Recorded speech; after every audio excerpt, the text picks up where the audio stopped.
everybody, it's time to LOL. Listen out loud, that is. It's time for Anime Jam Session with DJ Ranma S, Mako-chan, and Ari Rockefeller. Hey everybody, welcome to Anime Jam Session, episode number 593. We are that podcast that talks about anime, games, conventions, the fandom, geek stuff, and everything in between. I'm DJ Ranma S. I am Mako-chan. And I'm Barry Mellon. And Ari is off tonight. He is working mid-shifts. He'll be back next week. So anywho, how is everybody doing tonight? BTW, you said it was 593? Where are we? 594? 592. Oh, wait, hold on. Hold on. He's gonna go and change it. But hi, I am. welcome. Oh my gosh, hi, Seattle. It's good to see you in chat today. There we go. Welcome everybody. There we go. There it is. Updated to 593. I have to update the title in the layout and in the stream info. Some days I forget one, some days I forget the other.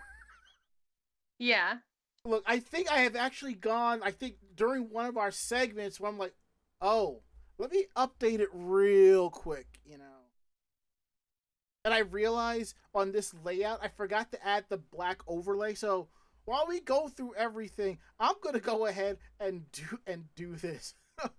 And the best part is that layout is like sitting right here in a quick select. So like that makes things even better. So anywho, we are live tonight, week of June 13th. January, huh? I mean, we are halfway through the year, are we not?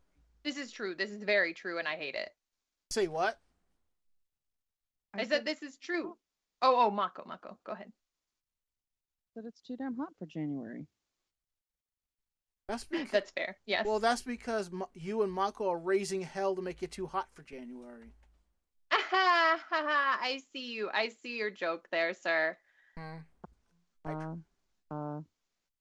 It's we have Siadaviri in chat going, it's already almost June, January 18th. I was like January 18th. Oh my gosh, I can't. No. That's my brain just like 404 error.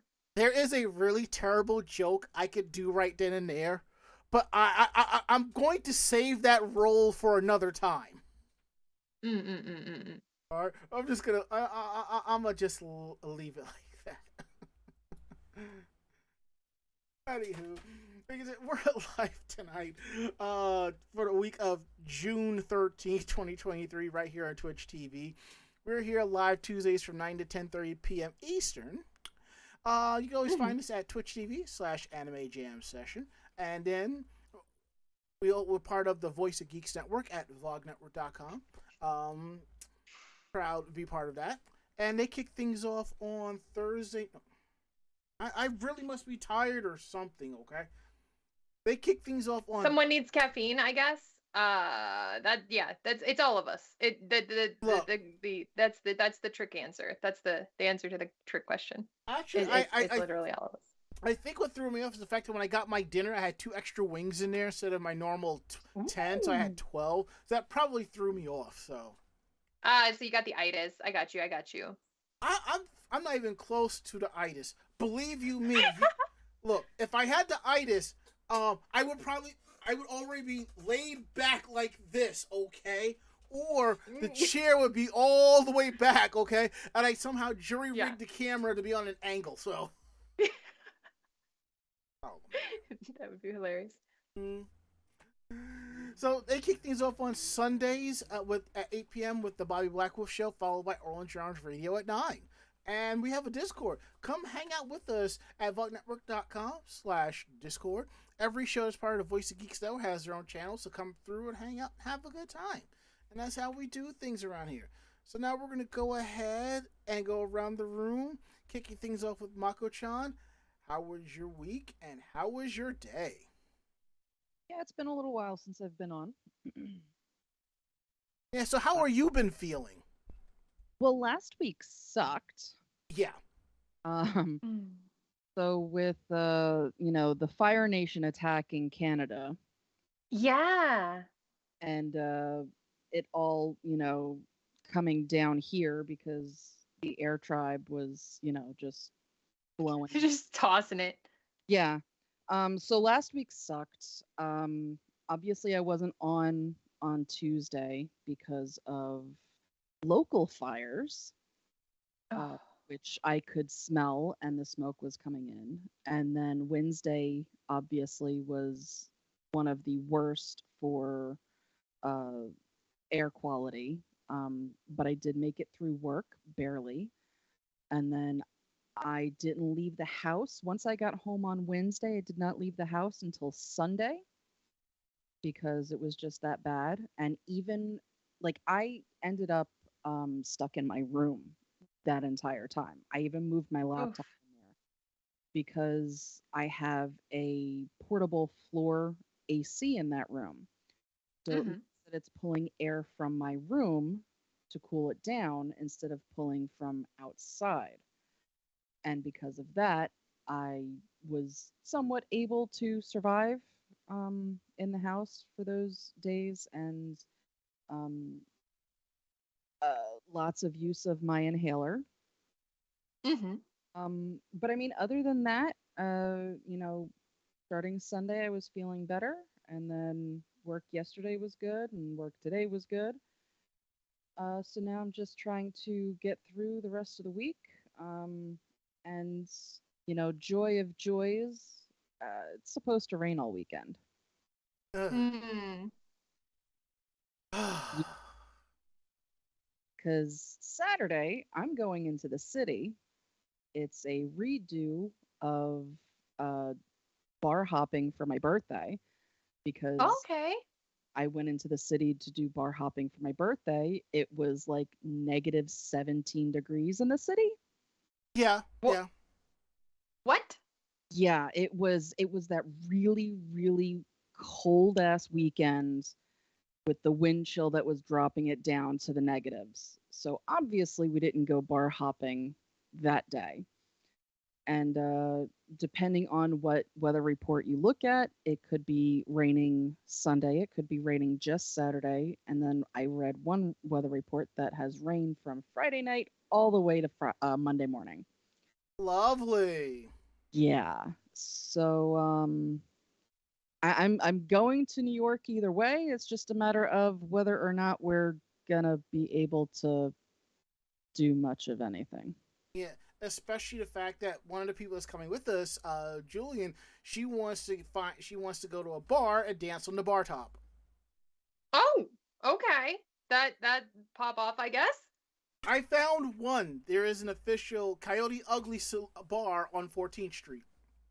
Oh, all right. I mean, they are licensing a lot of stuff from back during that time, the 2010s, I think. Yeah, so we'll see how that goes. Anywho, Barry, how was your week? How was your day? And how was your month? You might want to pull that microphone a Uh, little bit closer to you. oh yeah, is it a little quiet? Sorry about that. No, I'm talking about I'll your turn it no. up. I'm talking about your character. Oh, you mean I'm you mean in teasing. Yep. yeah, Mm-hmm. it's a little too far. It's a little too far away. But it's fine. It's fine. It's okay. As long as the acoustics are good, that's all we care about in this room. But it is a very large grand hall here in the Castle of Dreams. But I think we're okay.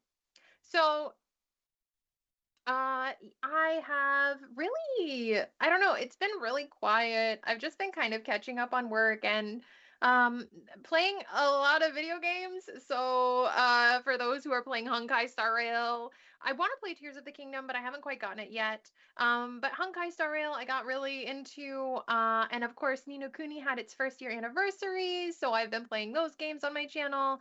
And Honkai has actually been having an art and craft competition.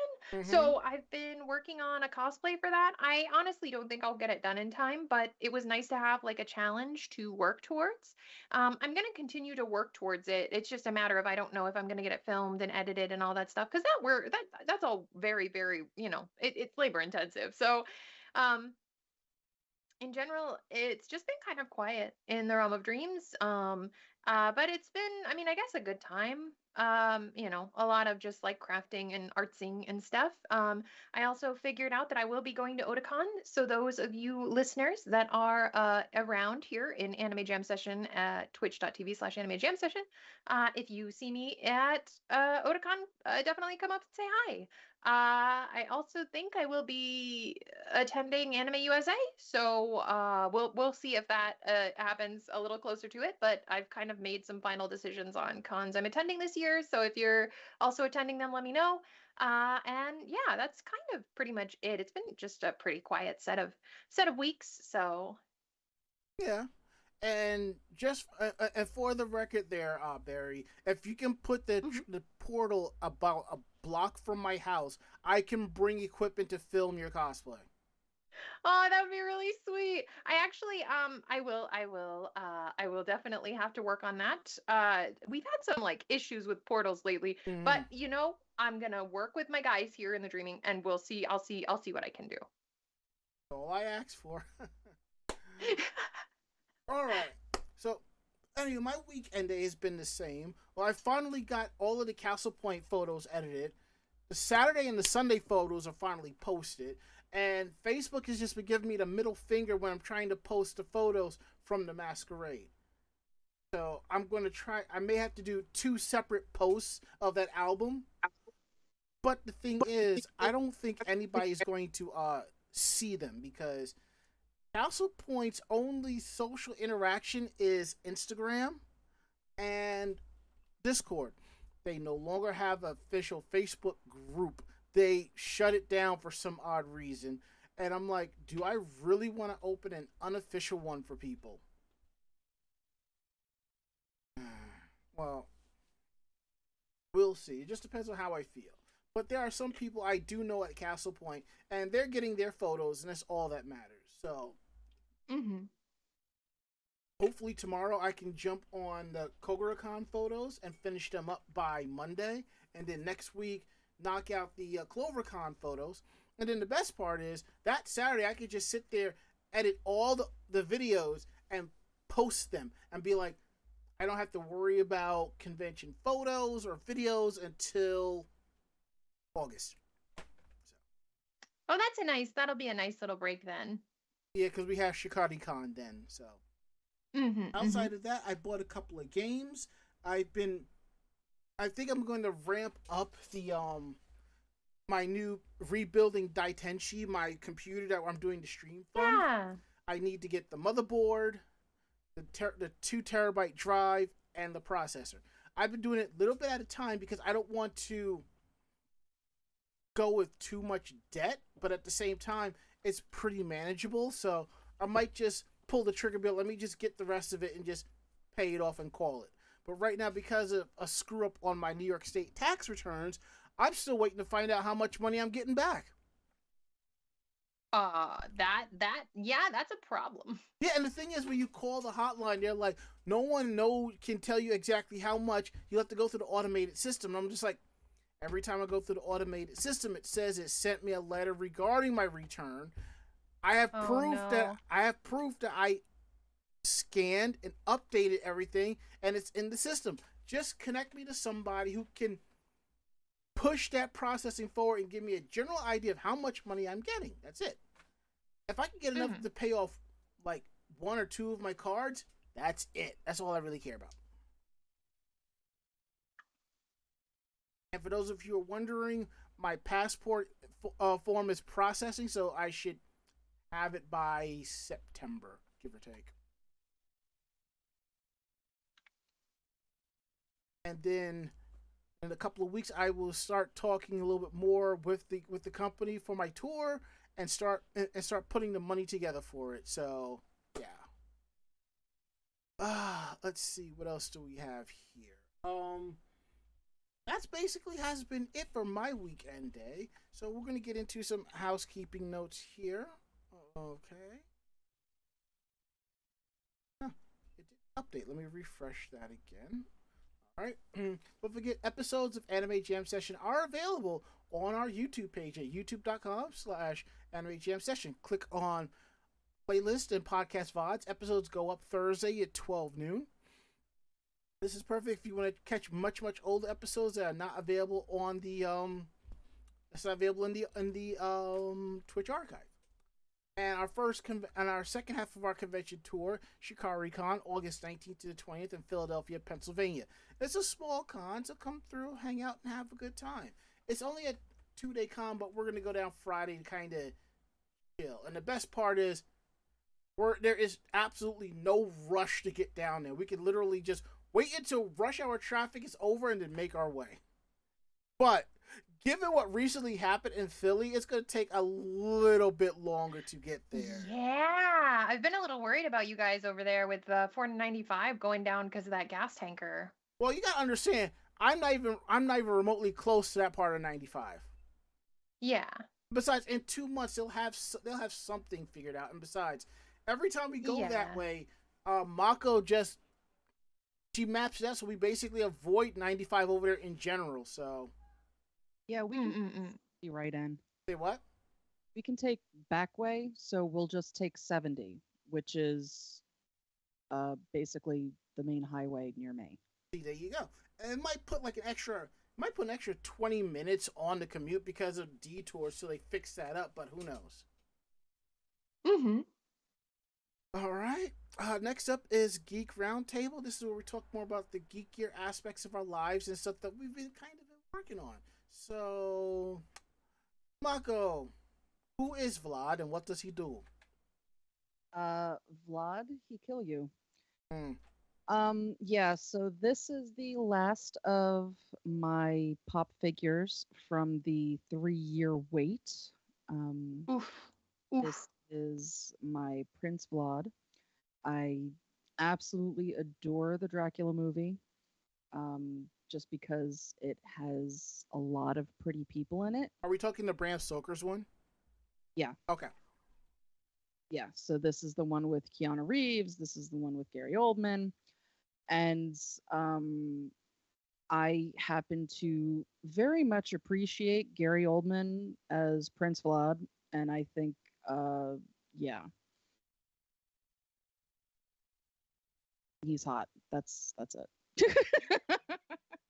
Even though you're not on screen there, Mako, but you got a little something in the corner of your lips. Yeah. Let me wipe the drool. Yep. Yes, Winona Ryder. And what else was in that? I'm trying to. Crap. Can't remember his name. That's so bad. I feel so bad. Al Pacino. No. No. Shit. Anyway. Oh well. And watch the name come back to you halfway through the episode. Anthony Hopkins. That's there you go. Wait, hold up. Sir Anthony Hopkins. Yes, Sir Anthony Hopkins. So, yeah, Sir Anthony Hopkins. He plays Van Helsing in it. That was actually a good movie, though. That was actually a good movie, though. It was. It's, everybody just flocked to it because of the actors, but I happen to actually really enjoy the book Dracula. Mm-hmm. And so, I did a school book report on Dracula in 5th grade, and my teacher basically looked at me and went, "This is what you're doing your book report on?" I said, "You said I could pick whatever I wanted to." And my book reports were all over the place because when I got to pick the books that I wanted, I always went after, something like Dracula, or I did a lot of Stephen King. And when they forced books on me that they chose, and they were, small and, youth group, youth books, and I'm just like, these all suck. It's like when the teacher tells the students select the book, the camera zooms in on young Mako-chan as she just Snickers at the screen like Anya from Spy Family, and then you hear Mako's adult voice. It was at this point where the teacher realized she done fucked up. Along with that laugh, with that giggle too. Yeah, yeah. I the teacher knew that she didn't have to worry about what book I was going to be doing, because I would always do really freaking, obscure things, or I did Shakespeare plays once, which was very interesting to do a book report on a Shakespeare play and then go into high school and go, oh, hey, I've already written a report on this. So you just whip back. I was doing things a little ass backwards. Unorthodox. Yeah. I used to, when we would be in the, the poetry crap during high school, I'd be like, I'll do it. I'll do your poetry. What do you want for it? Nothing. I'll just do your poetry. You were doing it for you were doing it for Barry. What's that term that the creatives use when you don't get paid in cash? What's the other thing you get paid in? Exposure. That's what it is. Yeah, exposure to the elements where you slowly cease existing. I didn't even do it for exposure. We'd be doing the classwork and I would turn and go, here's your poem. Okay, here's your, and I would be spitting, 5 or 6 of them out during class time. And they're like, what are you doing? I'm like, this is just what I do. It's fluffy work. Basically, you were writing these, and it wasn't like you had to sit there and think about and create it. It's not like you had to take like whatever you had, put it in your shoe, and walk around with it like Weird Al for inspiration. It was like da da da da da da da da. Here. Yeah, nobody really liked doing the poetry units and crap like that. So I would sit there and I'd just bust them all out, especially when you start getting into stupid, short things like haikus and crap like that. I'd sit there and I'd be like, all right, give me what topic you want to do a haiku on. And they're like, what? I said, just give me a topic that you want your haiku to be on. And they would just, throw out random bullshit topics and I would pop out a haiku that actually made sense. So yeah, it was interesting and fun. And that's, like the only thing I miss about school. Honestly, the only thing I miss about school was having the free period to do all of my homework. That way I could come home and play my Super Nintendo all day.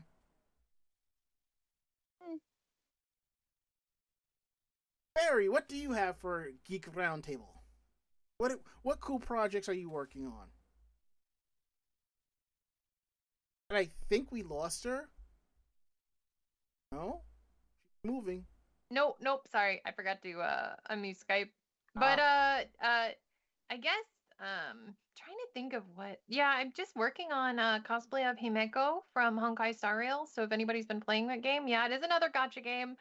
Yeah, it does disappoint me that a lot of game styles are going in the gacha route, but that's just how it be sometimes. Give me your Honkai Star Rail code. I have a friend who's looking for people to play with. Yeah, sure. I mean, it's not really an MMO. It's but still, like the only part of it that's MMO is basically that you can use the character for support. So like if they're a lower level than I am, then they can use my support character in their team for challenges and stuff, but it's not really a great MMO. I that's one thing I will say about MiHoYo. They can make really pretty games, but they don't do MMOs. They do gacha with maybe like a side of like, oh, you can have friends on here, but we're not quite sure why, so it's just, yeah. Well, you know what I mean. I think she's looking for more people to talk about the game with, and I haven't seen much, so I'm like, well, let me get you two connected, something like that, Yeah, definitely. And I'll shoot you over my friend code. Yeah, and I think she's also doing Honkai Star Rail cosplay at Otakon, so...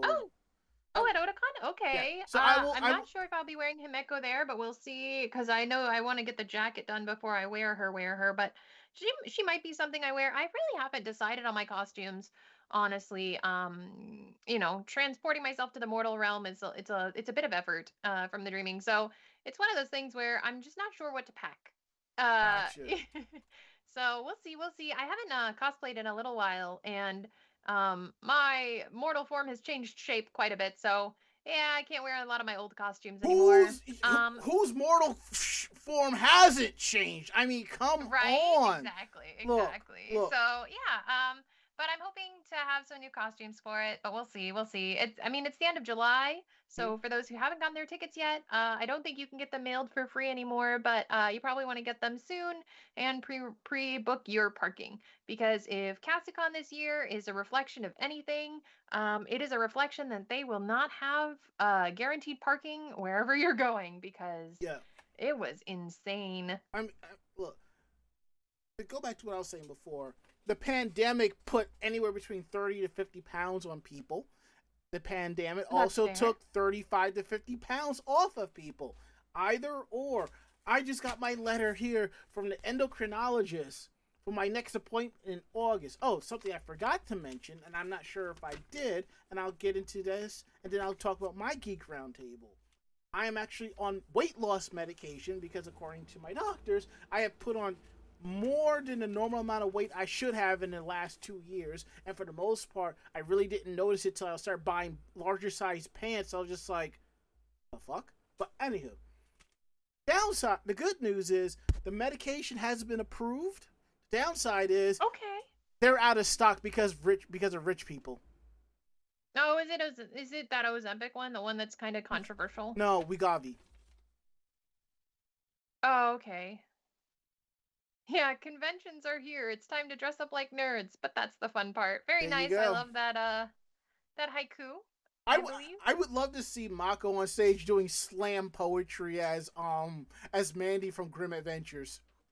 That would be great. I would love that. That would be so awesome. But besides that, I after finishing Love and Lies, I picked up and watched a little bit more of Tokyo Mew Mew News, so I'm basically caught up with that except for this week's episode. I kind of put Oshinoko on the back burner because that's one of those. Mhm. I'm doing it not because it's not a bad anime. I really enjoy it, but it's one of those where I need to watch 2 episodes at a time and let it all sink in before I go into the next episode. Not every anime you can marathon, like Love and Lies. I could do 2-3 episodes of that, and then like I need to let that sink in, and then watch another 2-3 episodes. So that's what I'm doing with Oshinoko. So, and which is a benefit because this anime season, I'm only following 2 shows, which I can finally start catching up with the prior season with, and I have like a bunch of those. So right now I am catching up with Bastard, heavy metal, dark fantasy, and oh my god, Ooh. if you thought the original was outlandish as fuck all, wow. I mean, the best way I could describe Dark Schneider is picture Deadpool, but Deadpool not just as good at martial arts, he is good at all types of level of magic, and he's also a womanizer. That's basically Dark Schneider in a nutshell. And for those of you who don't know, Deadpool is not a womanizer. He respects women.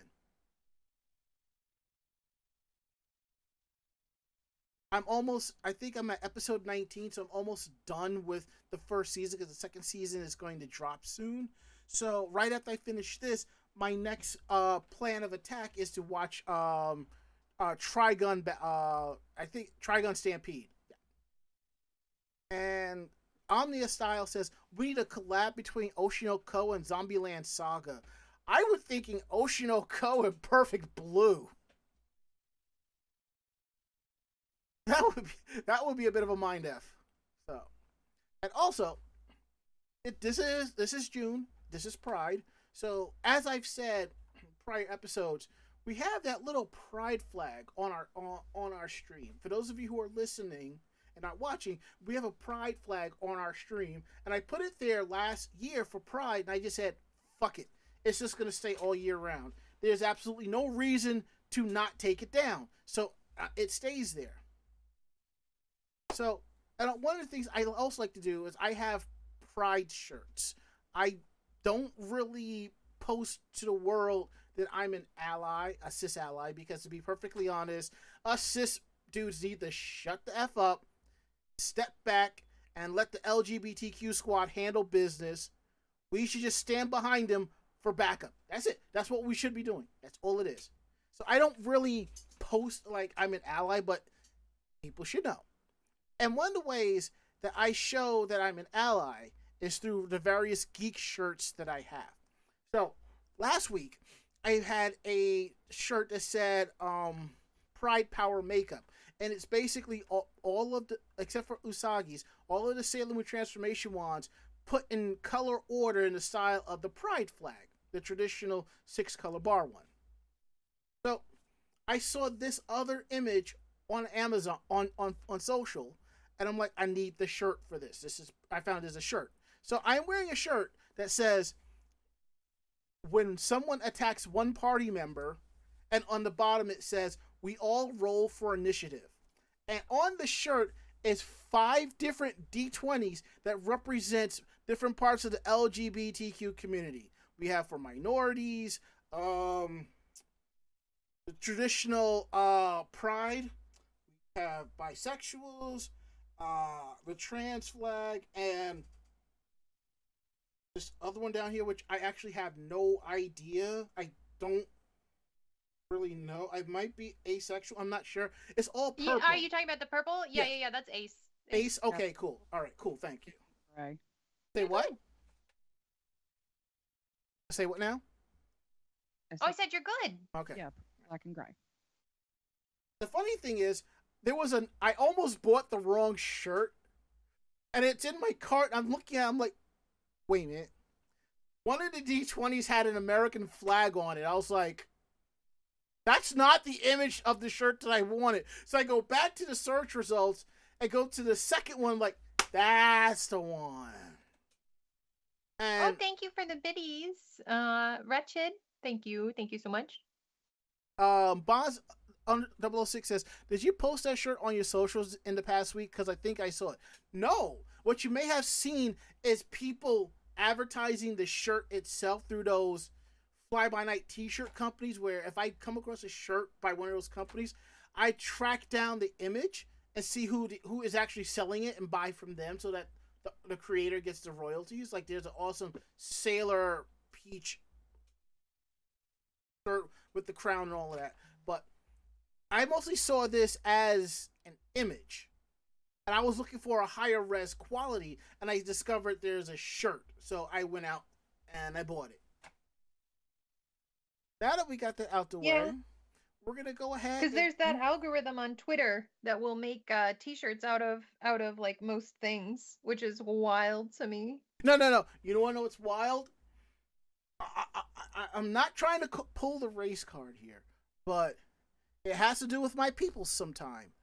It's when my peoples get upset when there are white people wearing black themed shirts and stuff. Like, there was this big ruckus over a white family wearing shirts that said melanin poppin', and they were like, we're going to F Walmart up, we're going to F Amazon up, or we're going to go and I'm just like, y'all don't realize it's an algorithm. And I had to go looking for another shirt, same family. I'm like, look, same family, different shirt. It's just an image overlay. That's all it is. It is not that serious. And as Bonzo06 says, yeah, we be on some shit. And one more thing, and I'm going to get into the first article. I just saw that somebody get dragged horribly on Planet Ebogen. He basically said that Friday was not that great, wasn't even all that of a movie. Last I recall, there was at least over 500 comments, and about 490 of them were people commenting to drag him with comments, quotes, and appropriate memes. It was a good day. So, anywho, we're gonna get into our first story tonight. It's about the manga Blackjack that was originally done by Osamu Tezuka. It's an AI manga. Now, we've heard about this before. We've talked about AI on here before. How Hollywood and other people, they want to use more and more about AI. Here's the thing. AI will never substitute a real person. That's going to take hundreds, if not thousands of years. AI is good for a guide to help you.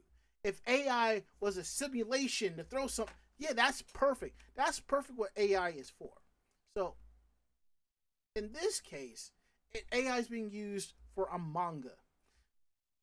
This new manga is co-produced by Tezuka Productions and AI, as I said. This new manga will launch in Akira Shoten's weekly Shonen Champion magazine. This falls into line as a part of Tezuka 2023. It's a project to commemorate Blackjack's 50th anniversary. The AI is based on ChatGPT-4, which I think just came out, because I know some of the podcasts I listen to were talking about ChatGPT-3, so you know. Anywho, the project utilizes technology developed under contract by the New Energy and Industrial Technology Development Corporations, NITO, a research and an R&D agency in Japan. Keio University's Faculty of Science and Technology professor Satoshi Kurihara and Tezuka Productions' Makoto Tezuka, also known as Makoto Tezuka, which is a slightly different spelling, are also participating in the project. An earlier project, Tezuka 2020, launched a manga titled Paidon in February of that year that used AI to learn and imitate Tezuka's style. Tezuka's original Blackjack manga centers around a brilliant maverick doctor who practices without a license. Tezuka published the manga in Akira Shoten's Weekly Shonen Champion magazine from 1973 to 1984. The official Osamu Tezuka website describes the manga as, "This is a medical drama in which an unlicensed but gifted surgeon, Blackjack, is the main character. Endowed with an excellent surgical technique, Blackjack always miraculously saves seriously ill patients and those who are on the verge of death. But he always claims an outrageous price for his surgery, which is why his presence is rejected in medical circles.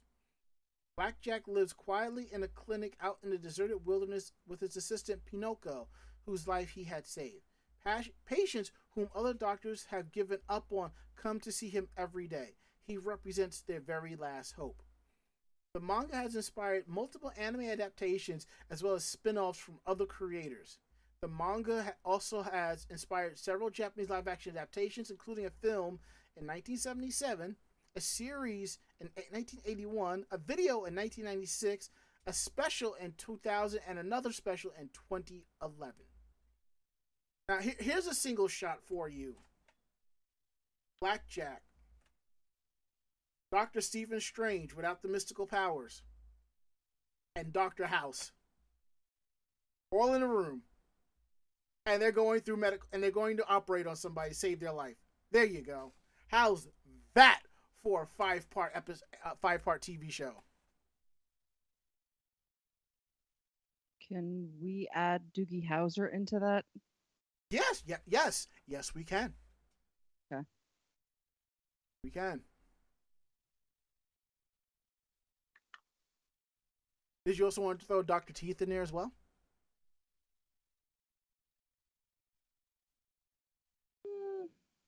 Maybe Doctor Who.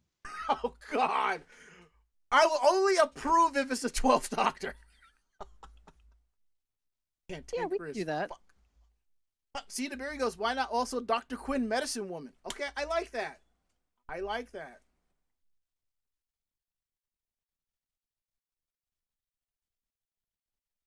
Okay, all right. Okay, if we're going to add all these doctors, then we have to have one of the seven dwarves. Because Doc has got to be there to, oversee everything then. How about Dr. Phil for the consultation? I feel like you guys are getting a little too meta with this. What about Dr. Drew? I We would gotta have somebody that is, the brains of things. Yeah, Oh yeah, I like chat. I like chat. Dr. Harleen Quinzel. Yes. I mean, if yes. we're gonna go Dr. Harleen Quinzel, then we don't even need a Dr. Phil at that point. Shit, I don't even think we really would need Dr. Drew.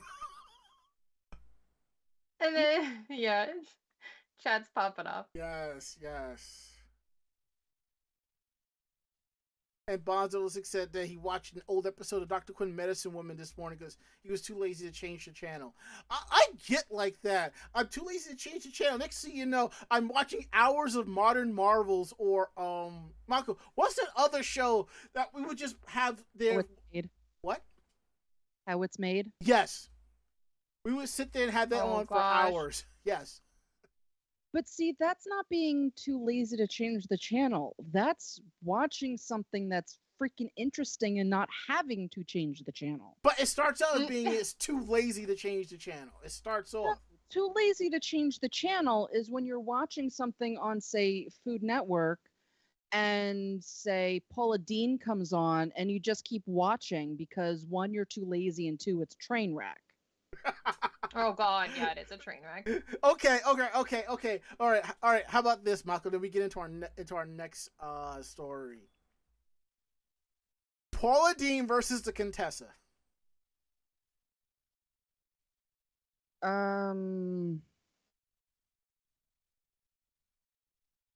Truthfully, neither one of them. But I like watching Barefoot Contessa more than Paula Deen. And the winner has to take on the chick from has to take on Nadia G. That would be funny. My thing is, I think we should get all of the ones that just do nothing but drink and put them all together for a battle. Oh God! Survives it. I once said we need Robert Irvine, Gordon Ramsay, John Taffer, put them all in a room to make over a bar and restaurant.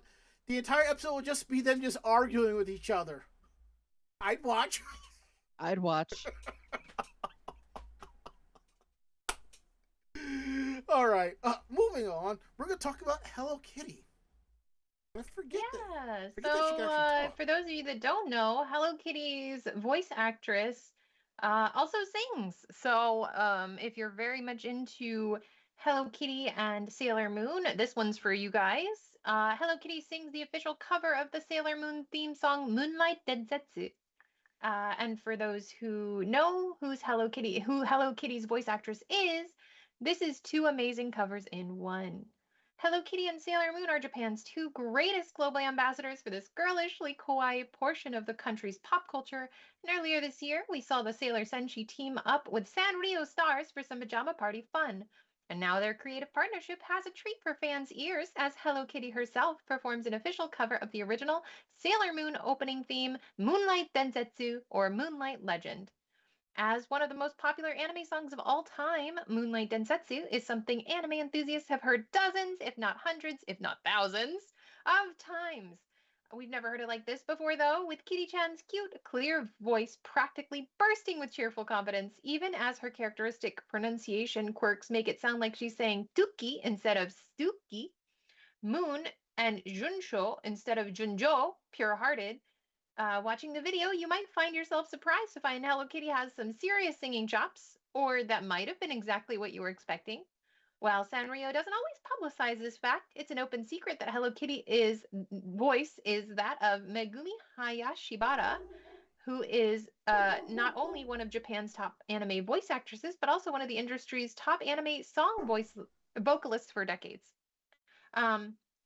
So basically, this is two covers in one, not just Hello Kitty-chan singing the song, but also Hayashibara too.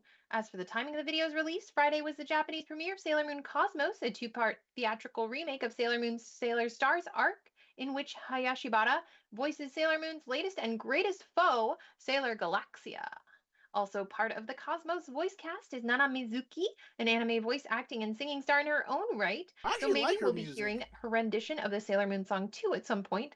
For now, though, we've got Hello Kitty's version of Moonlight Densetsu stuck in our heads, so it's time for a dozen re-listens.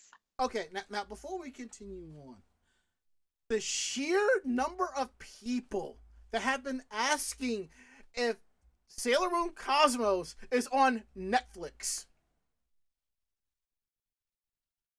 My brothers and sisters in Christ, the movie just came out in Japan. Y'all gonna have to wait another 2 weeks for the second part. We are going to have to wait about 3 to 4 months until we get it here.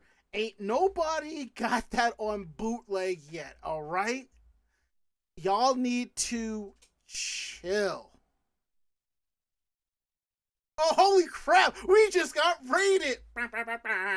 I wish I had that sound effect going, so... Oh, wow. That's cool. I'm in a good mood. I'm in a very good mood. You are. Yeah. Let's see. Now, let me see if this would be a good one.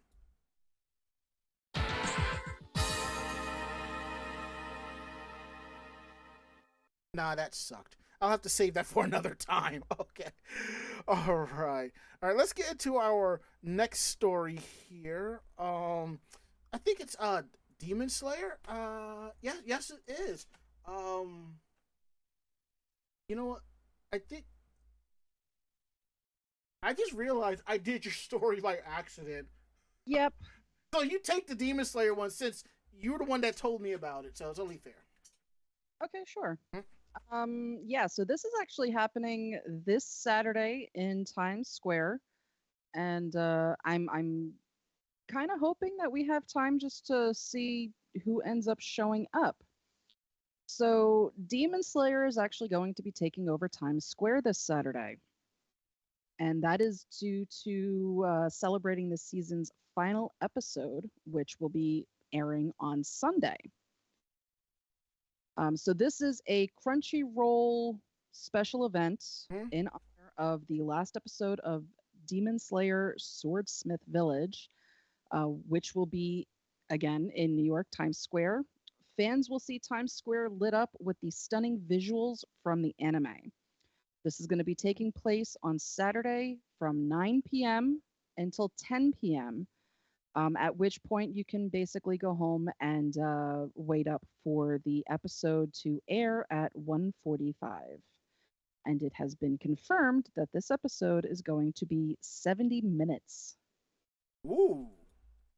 Yeah, so I thought that was kind of cool. You don't see very many anime like this that run the usual 22 minutes with commercial breaks or whatever, have a 70-minute finale. You know, they might add on another 10 minutes, sometimes 15 minutes, but you're talking about a 70-minute finale. So that's actually kind of cool. It's like a little mini movie, which, you know, I'm kind of looking forward to seeing how they're doing it.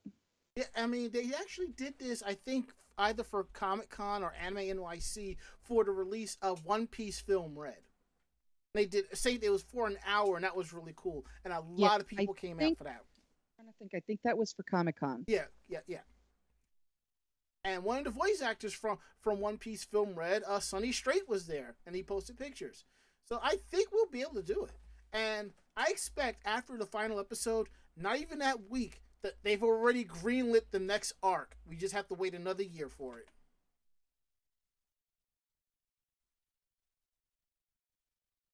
Is there another arc? I'm trying to... Because I thought the manga was actually completed. It is, yeah. I don't know if this anime season is that last arc from the manga or if there is one more. Let's see. I'm looking it up on Fandom right now. There is... Wait, there's... Alright. It's like, okay. We've gone through a lot of arcs already. If it's following the manga as is, after Swordsmith is Hashira Training, Final Battle, Infinity Castle, and Sunrise Countdown. And the last two fall under Final Battle. So we could see, like, maybe 2 more seasons, or, you know? I didn't realize the first two, like the first season covered final selection, kidnappers, Asakusa, Sumi Mansion, and Mount Nadaguma. I didn't know it handled all of that. And the Mugen Train arc was the movie, which in turn was still put into episodes, which led right into Entertainment District arc. Mm-hmm. So I hope a lot of cosplayers come out for that because that's gonna be kind of fun. Yeah, I'd like to see everybody dressed up. I'm gonna actually tell one of my friends about it and see if she will do it, show up. But given the time, she might not do the work or something like that. What may compete with it is that Anime Next is this weekend. And yes, you can say that. I know just from your face what it is you want to say, and that's perfectly fine, but not everybody feels that way. Yeah, I know. I know there are people who really enjoy Anime Next, and all I have to say is fuck Anime Next. Simple as that. But I still think there will be people coming out for it anyway, so it may not be as big, but still. And it wouldn't surprise me if people leave the con to travel all the way up there and then go back. I've seen stranger things happen. Alright, so next up on the list is we're going to talk about an Akira Toriyama series. And that is not Dragon Ball Z or GT. We're talking about Sandland. Alright, let me update this. I didn't realize I forgot to run the timeline for Demon Slayer. We'll do it again. Let's update it for Sandland. Okay, so there's a series called Sandland done by Akira Toriyama. It seems that Square Enix is turning it into an action no, not Square Enix. Bandai Namco is turning it into an action RPG. This was announced, I believe, earlier this week at Summer Game Fest that it's going to be an action RPG. And it's going to come out for PS4, PS5, Xbox Series S and X, and PC via Steam. Even though it says PS4 and PS5, it's probably going to come out for Xbox One as well. And generally, if you buy it, if it says Series S and X on it, it's going to download the updated version anyway. The company known as ILCA is developing the game. The description of the game is this. Dive into a desert world where both humans and demons suffer from extreme water shortage. Play as and watch the fiend prince Beelzebub, Sheriff Rao, and demon thief set off an adventure in search of legendary spring hidden in the desert. Introducing himself as a super evil fiend, Beelzebub has a pure heart like a little boy, but has superhuman strength and telepathic abilities. Rao, a small-town sheriff, seeks the aid of demons to save all of Sandland from the water shortage. Thief, a wise old demon with thieving abilities, also accompanies Beelzebub and Rao on their adventure. Sounds cool. You're playing as Beelzebub, and players will be able to explore a vast world accompanied by his unlikely group of demons and humans.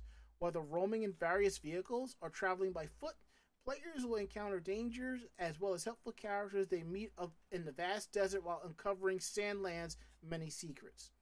Vehicular and character combat is a big part of the action in the game. Players will have access to a variety of vehicles that they can customize and equip with loadouts to traverse the desert, overcome obstacles, and take on a diverse assortment of mighty foes. This sounds like a great game, and I have this penchant of buying anime JRPGs, anime action adventure games. But you know what? I'm probably going to wait till this game drops to about $30 if it comes up at the retail price of $69. I do understand inflation and so forth, but unless it's like a dire need game, I'm not paying retail for it. But still, I've seen the trailer. I really am impressed by it, so I am looking forward to checking this game out. I'm just kind of surprised that this is actually becoming they're making a video game based on it. Well, I mean, it has a manga, it has an anime, Mm-hmm. so this was just kind of the next point of that. True. And on the plus side, it could show for people that are like Akira Toriyama does stuff besides Dragon Ball. Yes, boys and girls, he does things besides Dragon Ball. Yeah, he actually does games too. I know. Really good popular games. Mm-hmm. All right. Barry's gonna tell us about Creamy Mami and the 40th anniversary tour. Yeah, for those of you who've been in on the magical girl vibes, that's Creamy Mami, and it's yeah, I'd say it's one of my favorite magical girl anime. It's going through its 40th anniversary, and it's going on tour to Hard Rock Cafe. Hmm. If you're a true music icon and you get rep to the Hard Rock Cafe, the multinational restaurant chain is known for its iconic decor, musical theme, and collectible merch. Thus, the restaurant's locations across Japan will be celebrating a true musical legend for her 40th anniversary. Magical Angel Creamy Mami, Studio Pierrot's 1983 anime series, will be collaborating with the two Hard Rock Cafe locations starting later this month for a limited time. Diners can choose from two colorful and non-alcoholic cream sodas, the Creamy Angel and the Magical Star, inspired by the show's transforming heroine. Naturally, there will be merch on offer, including tote bags and tees, which will be also available on the online shop. I hope that maybe they are world or global available, but I highly doubt it, or the importation fees are probably going to be unreasonable. But you can also pick up collectible enamel pins designed for the collaboration, a different one for each restaurant, and each restaurant will only have 300 of this respective pin available. I imagine that the secondhand market is going to be going gaga for these, so if you want to get in on this, it starts on June 17th and it will be available until the end of the month.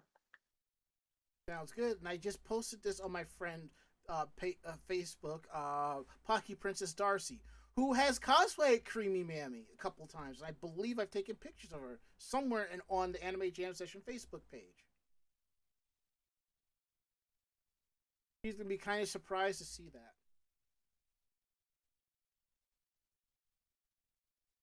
What else we have here? And now we're going to kind of wrap up the news portion of the show about Sailor Moon Cosmos. Yeah, so for those that don't quite remember, the first part of Cosmos came out in Japan on June 9th. The first part of that ended with a 60-second trailer for the second part. The website introduced the clip as kind of spoilery, but... Wait, hold on. I'm invoking... There's no such thing as spoiler clause here. Sailor Moon is going on 40 years. Yeah, I know, and this is kind of in the old anime as well. Yes, so. And the manga has been out a lot. I think we all know what happens next, and even if you don't know, you're going to find out one way or another. Yeah. So okay. So I'll go over the introduction for the clip. So the website that it was posted on says her friends who were supposed to have been erased by the galaxy's most powerful enemy, Sailor Galaxia, along with her lover, Tuxedo Mask, Mamoru Chiba, stand before eternal Sailor Moon with cold eyes. Sailor Moon despairs at the unexpected words and actions of her friends who have believed in and supported each other against all odds, but still stand up for the future of the galaxy. What will be the outcome of the battle against Sailor Galaxia? And what will be the final answer that Sailor Moon chooses? Please come to the theater to see the conclusion of Pretty Guardian Sailor Moon as it is finally depicted. So yeah, so the second part will be out on June 30th. And for those that actually know what that date is, you'll know why it was done on June 30th. Mm-hmm. So, I still say Sailor Moon should have been all the arcs should have been done together in a 100 episode TV series. Only because if you read the manga, it is dark. And it goes through pretty quickly, and not everyone gets like full character development, whereas that does happen in the anime due to the facts that there are filler episodes.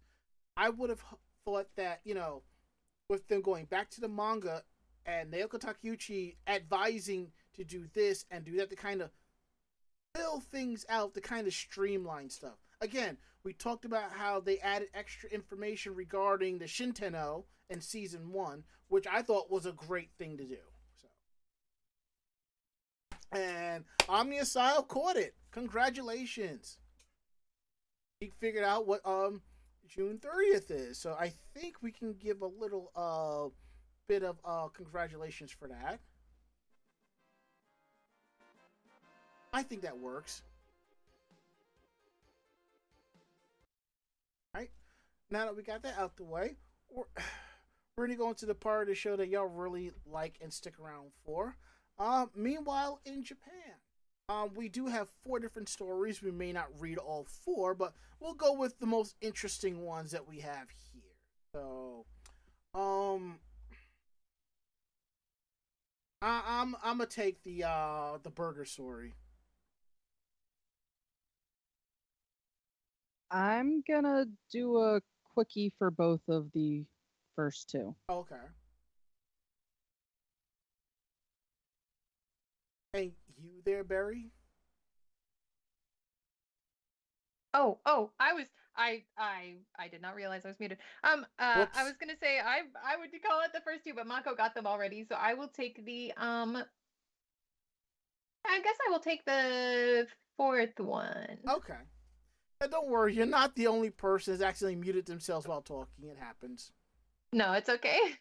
Also, Barry, I believe you have shell-shocked one of my friends. What do you mean? Wait, why? What happened? I told her you might be bringing Himeko to Otakon, as she responded with the jaw drop emote. Who's that? My friend. Oh my god, I'm so out of touch. My friend Erica, I was mentioning it to you earlier. George who? George who? Erica. Her name is Erica. Oh, no, I know Erica, but I'm saying, like, what emote, though? Because I don't think I know that emote. It's like the open wide sort of jaw drop icon emote. Oh, that's exciting. Yeah. I really need to get working on it, but... Pikachu face kind of thing? Yes. Yeah, the Pikachu face. Yeah, there we go. Pikachu shocked, yeah. Yay! Okay. So... go for it. Last week, Playboy Japan got a brand new model. Unfortunately, she doesn't exactly exist. So I is a pretty common name for models in Japan because it is the word for love. However, this particular I is for AI, who is the newest model being promoted by Japanese publisher Shueisha.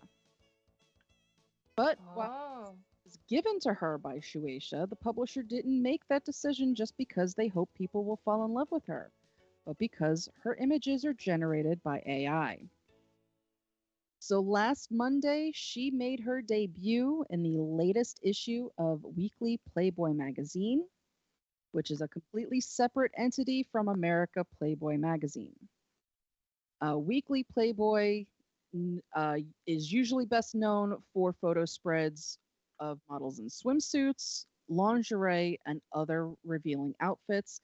This is Japan, people. They don't do full nudes. So they do list her as being 157 centimeters, which is 61.8 inches, being born in Tokyo. And they go through, about 50 pages of digital imaging for the album titled Umaratata,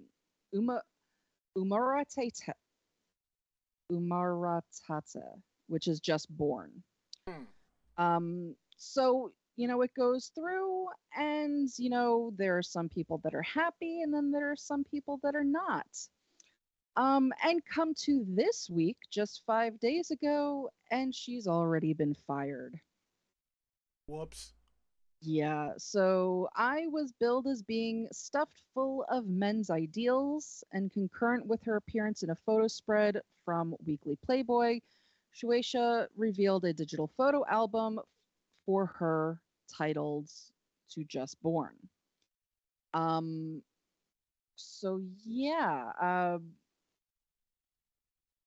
unfortunately, while this stuff has been gradually spreading on social media and websites, I represented the first high profile attempt by a Japanese publisher to turn an AI model into a commercial venture.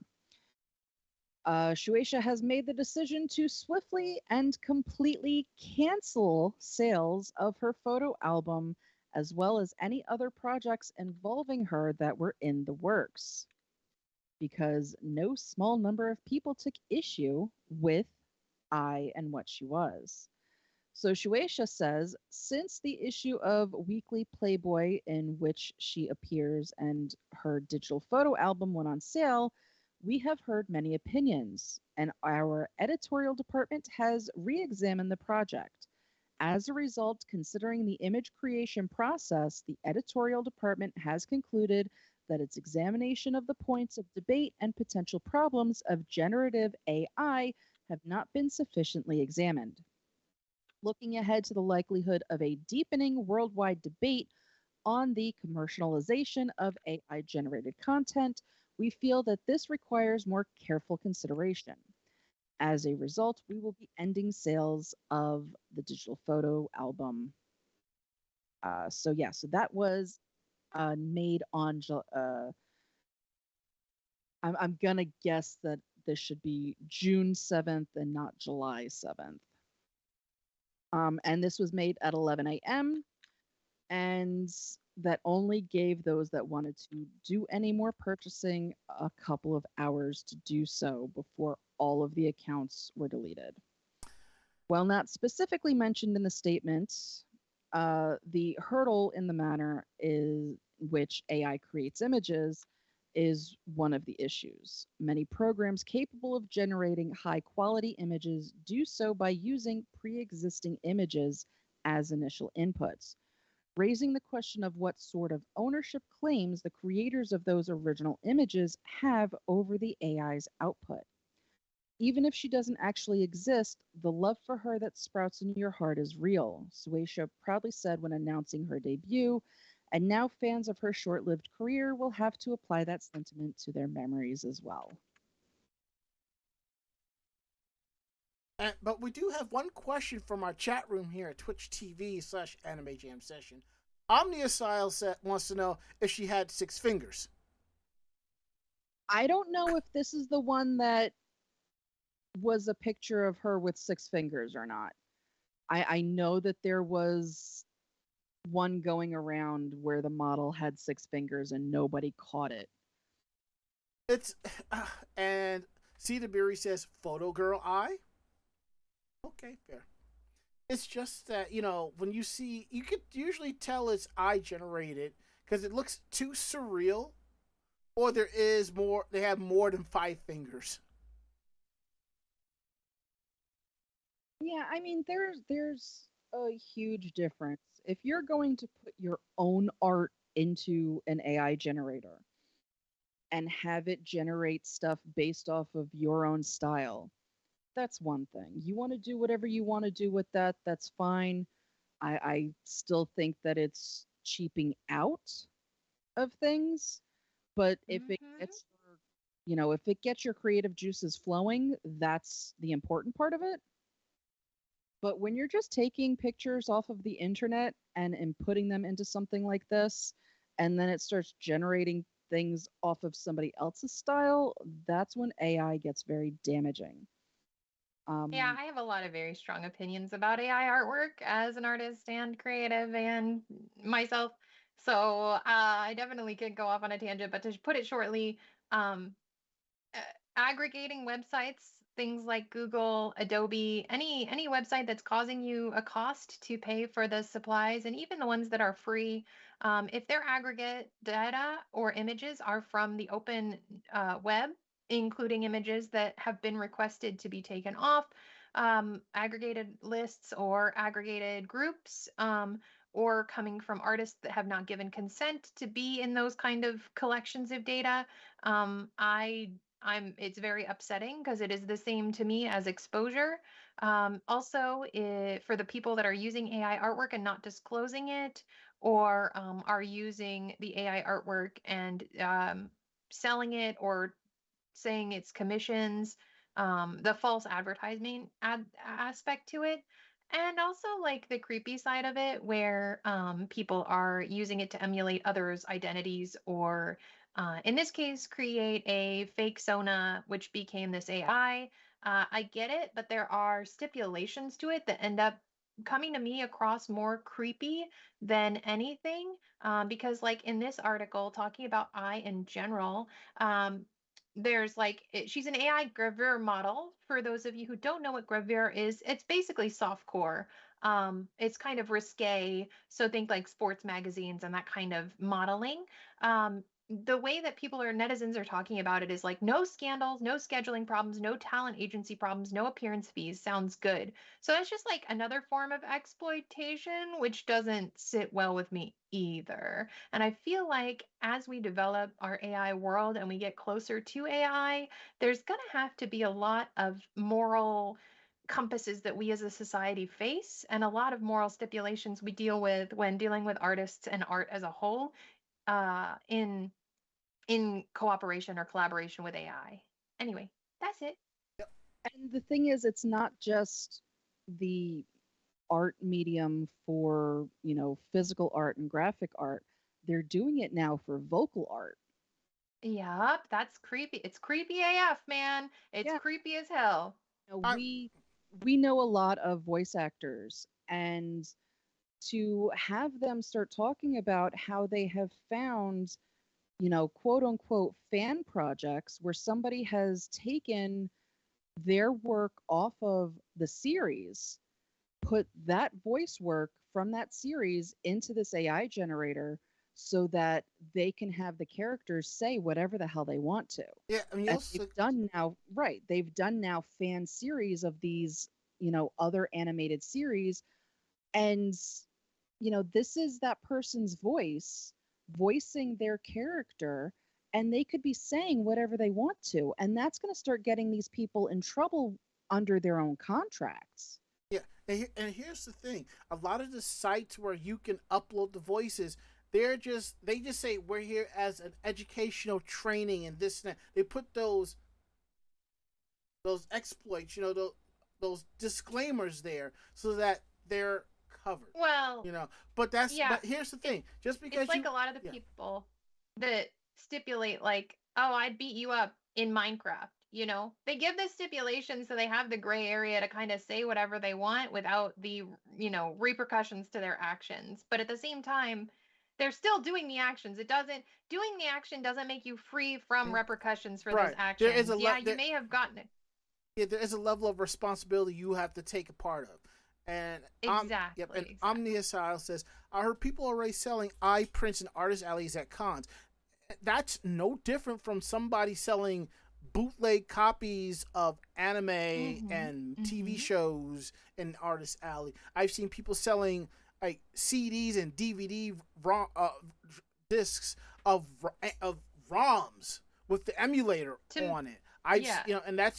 And there's no different for people who are taking art print. Like, I know this was going on for a little bit. There's somebody who was taking like other people's art prints and converting it to some type of metal print and selling them. It's or putting like a filter over it where it made it look more like a painting or like a sketchy thing, or like some of those images of celebrities that were going around at the big like Wizard World conventions or something, where the guy had like just literally put like a splatter, was like graffiti splatter effect over like images of Deadpool and Joker and stuff, and was selling those prints at a convention, calling them like derivative works or something. I was just like, are you serious, bro? Are you joking? And the problem is he actually had a market for it, because he was selling them super cheap because he didn't actually put the labor into actually making the art. Yeah, and also it's like when it's like I mentioned about shirts earlier.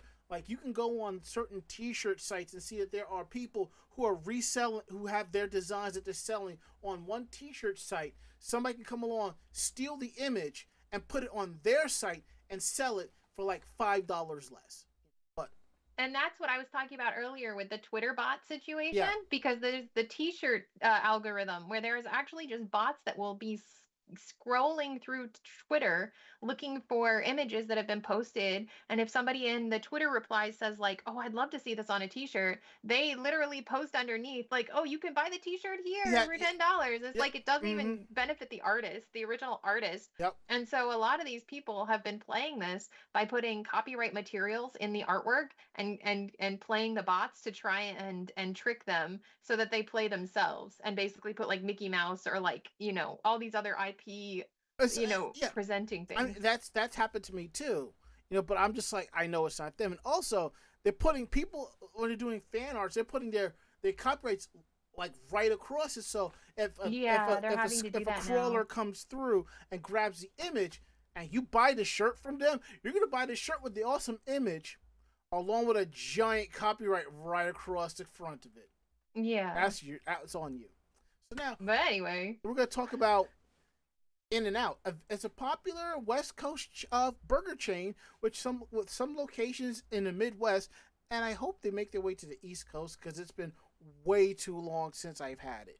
And I know everyone says it's overrated, but I enjoyed it for when I was there. Okay, I liked it. Damn you. So as it goes, Japan's traditional cuisine is heavy on rice and fish, but that doesn't mean the country doesn't also deeply appreciate a good burger. We have domestic chains such as Moss Burger, which has branches across the country. Japan's burger-loving population has also found room in their hearts and stomachs for chains such as Mickey D's, Burger King, and Carl's Jr. However, Japan has been long denied the pleasure of America's best regional burgers. Southern California's In-N-Out. Known for its deceptively simple seeming but secretly complex, customizable menu and focus on fresh, high quality ingredients, In-N-Out's burgers are a delicious but emotionally bittersweet memory for Japan based US expats and Japanese locals who have had a chance to eat them while traveling in the States. Which is why there's going to be a pop up store in downtown Tokyo. The venue for the location will be at Goblin Ibisu Hall, the branch of the Goblin Event Space Studio chain located next to Tokyo's fashionable Ibisu neighborhood. In-N-Out will have a extremely basic looking menu of hamburgers, cheeseburgers, and the double double, which is what the chain calls a double cheeseburger, with supplementation of very open secret hidden menu options, which is kind of cool. It is not clear if the full lineup of customizations will be offered in Tokyo, but Goblin Tweet does mention animal style burger and protein style burger, which denote a mustard cooked patty and bun replacing lettuce wraps, respectively. There's really only one thing to be sad about this year, is that the location will only be open for one day only. And it already happened last week, June 7th, from 11 a.m. to 3 p.m. Hopefully, this is a sign that the chain is thinking about finally opening a branch in Japan, but for now, burger fans will want to get to Ebisu ASAP.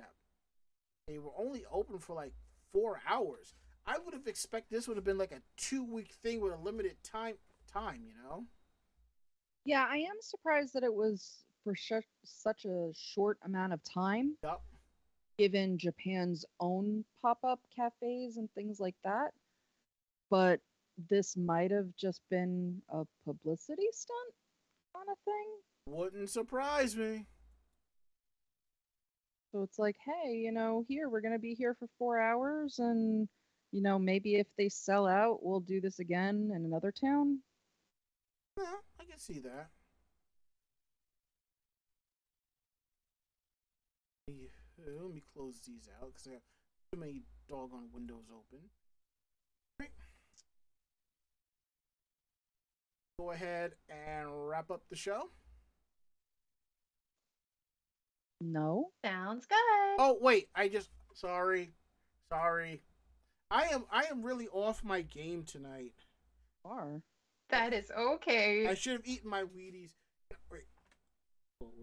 Your Wheaties? Is that what you said? Yes, I should have eaten my Wheaties. That's what I should have done. Okay. All right, Barry, I am so sorry. Please, our final story of the night. Oh, that's totally okay. Okay, so we do want to do the last story then. Yes, Alrighty. please.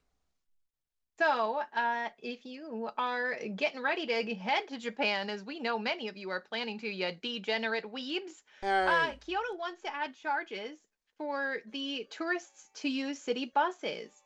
Too many riders and not enough riders is both cited as reasons to plan to charge visitors more than residents. Is this New York City? Oh, wait, no, this is Japan. Um, Compared to other large Japanese city, Kyoto's city center has remarkably little rail service, with no train lines running through the downtown area and only two subway lines. If you want to get somewhere in Kyoto using public transportation, oftentimes bees are your only option. No, the bees! Sorry, oftentimes buses are your only option. That option might be getting more expensive, though, for a lot of people, as Kyoto's municipality and their government is seeking permission to start charging tourists higher prices than locals for using the city buses. There seem to be two somewhat contradictory purposes for the plan. In an interview with Japan's Kansai TV, Kyoto Mayor Daisaku Kadokawa said the primary objective for the proposal is reducing crowding on the city-operated buses in Kyoto. We want to improve the level of comfort in both residents' lifestyle and sightseeing. Kadokawa said, raising the price for tourists is not itself the goal, but rather how to address overcrowding, and this is one way to do so. When asked, is the goal to obtain more money from tourists, Kadokawa replied, not at all. I feel like that is a smug kitty face on that mayor. Anyway, however, in its document outlining the proposal, Kyoto City Transportation Bureau cites a 14.2% drop in Kyoto City bus ridership since the start of the pandemic, as well as having been operating in the red for the past 3 years, among the justifications for introducing higher bus fares for tourists. Taken by itself, raising the rates would decrease ridership even more, but ostensibly, the Kyoto City Transportation Bureau feels that it will be offset, revenue-wise, by overall increases in numbers of travelers as Japan continues to move towards the post-pandemic environment, and higher fares are collected from those tourists who are riding the buses. The proposal follows an announcement in March that Kyoto will be stopping sales of its one-day unlimited ride bus passes, which have been popular with tourists for years. Oh, that's very disappointing and disheartening. I was in Kyoto in 2019, and I definitely did use those unlimited bus passes, and they were like a lifesaver. But it's worth noting that the revised system would not only charge higher prices for travelers visiting Japan from abroad, but also Japanese citizens and residents visiting from other parts of the country. Even people living in other parts of Kyoto Prefecture would be subject to the higher rates, as the proposal divides riders into two groups, Kyoto City residents and tourists. As to how the new pricing system would be implemented, one idea the Bureau is discussing is a special cashless payment IC card for residents linked to government issued My Number ID cards tied to the holder's home address, which would charge the lower of the two fares. Another is designating certain vehicles in the fleet as tourist buses, which would ostensibly charge the higher rate to all passengers, though it's unclear how or if that would prevent tourists from riding non-tourist buses and paying the lower rate. I'm sorry, but if I were a tourist and I had friends who lived in that area, I would just be like, so hey friend, can you hook me up with a card there? I'm sorry, I've already worked it out, y'all. Big brain moves. Yep. Big brain moves. Anyway, the biggest potential roadblock for the plan, though, is that under current laws, the bus network is prohibited for unreasonable and unfair rate discrepancies. It's unclear whether a tourist surcharge for public transportation would fall under that category, and so the Kyoto government has submitted its proposal to the national government's Ministry of Land Infrastructure, Transport, and Tourism, seeking clarification as to whether or not the two-tiered pricing system would be legally allowed. Yeah, this sounds like a hot mess on a hot road. See, I mean, now, some ways similar. It's like when you're driving between states or you're going down the pikes and stuff, and depending on the time of day, you're paying a higher rate. Whereas it's so different from when you're taking mass transit and going through, depending on what time of the day it's in the direction, a higher rate.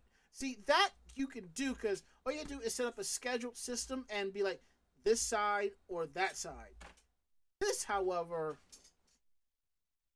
I'm not really feeling that. Now, here's the thing. If they go with the whole visitors, like, RFID badge or whatever, just tack on there a $5 or 500 yen fee, then that's it. Then you just pay the regular cost like everybody else.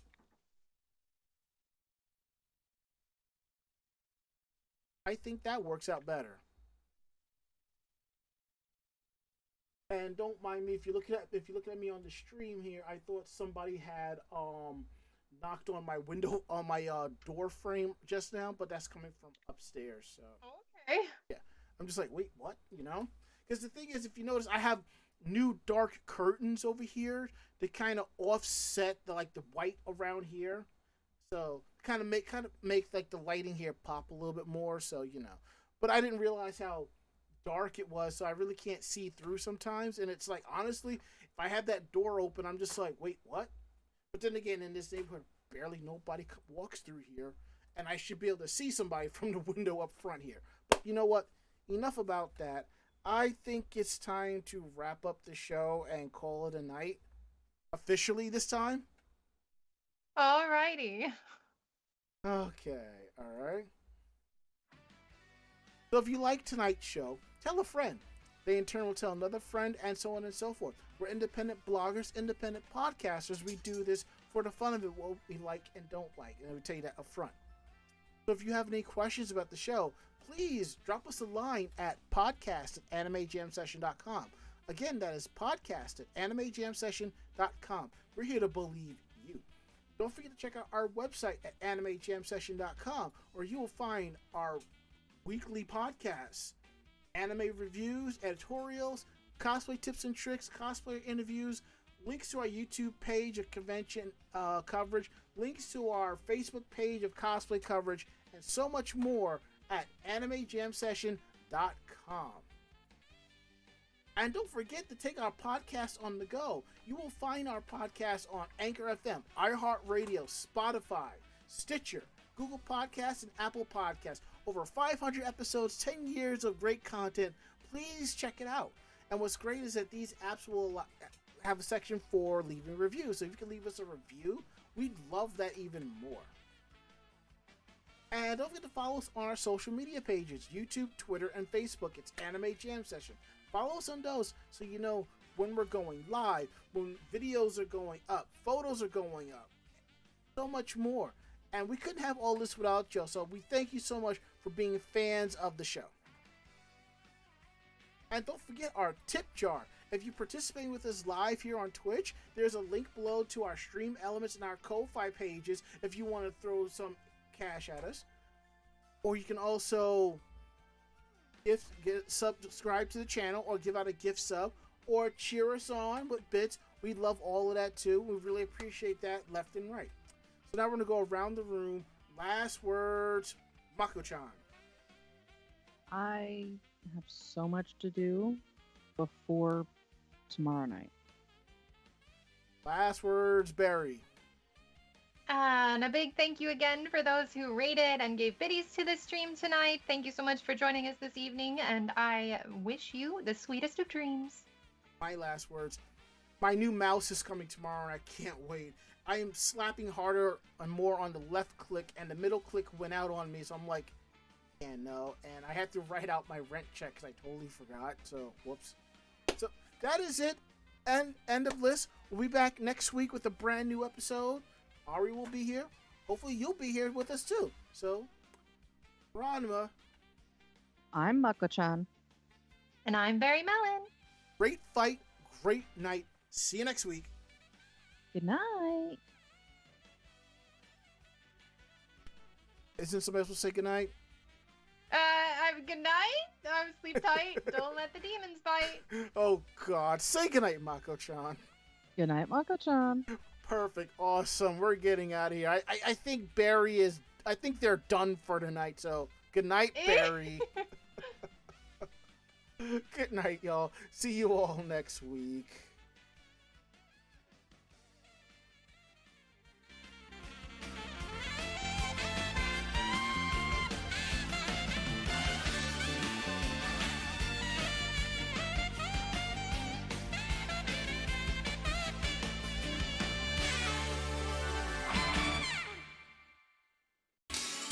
This podcast has been a production of Anime Jam Session and AJS Productions. No fanboys and fangirls were hurt, maimed, shot, electrocuted, or pistol whipped in this episode. For now. The views, opinions, and thoughts expressed on this show do not reflect the staff or the network as a whole. But we're still right, damn it. For transcripts of this episode, start typing. Check us out at animejamsession.com and vognetwork.com for more information about us and other programming. Jamatane!